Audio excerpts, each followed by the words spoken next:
तो प्यारे बच्चों, आज मैं आप लोगों को कहानी सुनाऊंगी ऐसे तीन दोस्तों की जो कि बहुत शरारती थे।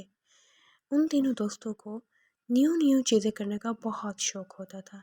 एक दिन ये तीनों दोस्त अपने स्कूल से वापस आ रहे होते हैं कि उन्हें रास्ते में एक अजीब व गरीब लकड़ी का डिब्बा मिलता है। वो लोग रुक जाते हैं और हैरान होते हैं कि रास्ते में ऐसा डिब्बा कौन रख के जा सकता है।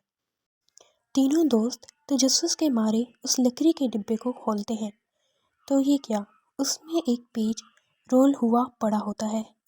ये क्या, ये तो एक नक्शा होता है, बहुत अजीबो गरीब सा नक्शा। तीनों दोस्त बहुत खुश होते हैं और उस नक्शे को फॉलो करने का सोचते हैं क्योंकि तीनों दोस्तों को ही एडवेंचर का बहुत शौक होता है। अब तीनों दोस्त उस नक्शे को फॉलो करते करते एक जंगल में पहुंच जाते हैं। जैसे जैसे वो उस नक्शे को फॉलो करते जाते हैं, रास्ता बहुत खतरनाक होता जाता है।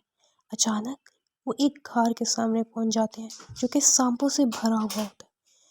बच्चे डर जाते हैं लेकिन एडवेंचर के शौक की वजह से हिम्मत नहीं हारते और उस घर को पार करने का सोचते हैं। जैसे ही वो तीनों घर पार करते हैं तो सामने उनको एक नदी नज़र आती है। अब वो लोग परेशान हो जाते हैं कि हम इस नदी को कैसे पार करेंगे। फिर उनमें से एक दोस्त की नज़र सात बड़ी कश्ती पे पड़ती है और वो तीनों दोस्त उस कश्ती में सवार होकर नदी को पार करने लग जाते हैं।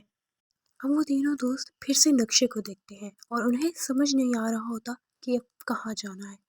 वो चल चल के अब थक चुके होते हैं कि अचानक उनमें से एक दोस्त का पाँव दलदल में फंस जाता है और वो उसमें डूब के मर जाता है। वो दोनों दोस्त बहुत रोते हैं और उनमें से एक दोस्त बोलता है कि अब हमें वापस जाना चाहिए, इससे पहले और बुरा हो। लेकिन दूसरा दोस्त नहीं मानता और कहता है कि हम यहाँ तक पहुँच गए हैं तो हमें आगे भी जाना चाहिए, क्या पता हमारे हाथ कुछ खास लग जाए। वो दोनों उस नक्शे के मुताबिक एक पहाड़ पर पहुँच जाते हैं और चलते चलते बहुत आगे निकल जाते हैं कि अचानक उनमें से एक दोस्त का पाँव फिसलता है और वो पहाड़ से गिर के मर जाता है। फिर क्या, बस एक दोस्त रह जाता है और वो बहुत रोता है और बहुत परेशान हो जाता है और अब वो वापस जाने का सोचता है और उस नक्शे को वो फाड़ कर फेंक देता है। इन तीनों दोस्तों को ये एडवेंचर बहुत भारी पड़ता है। बस फिर एक दोस्त बच जाता है। तो प्यारे बच्चों, हमें ऐसा कोई काम नहीं करना चाहिए जिसमें हमारी जान को खतरा हो।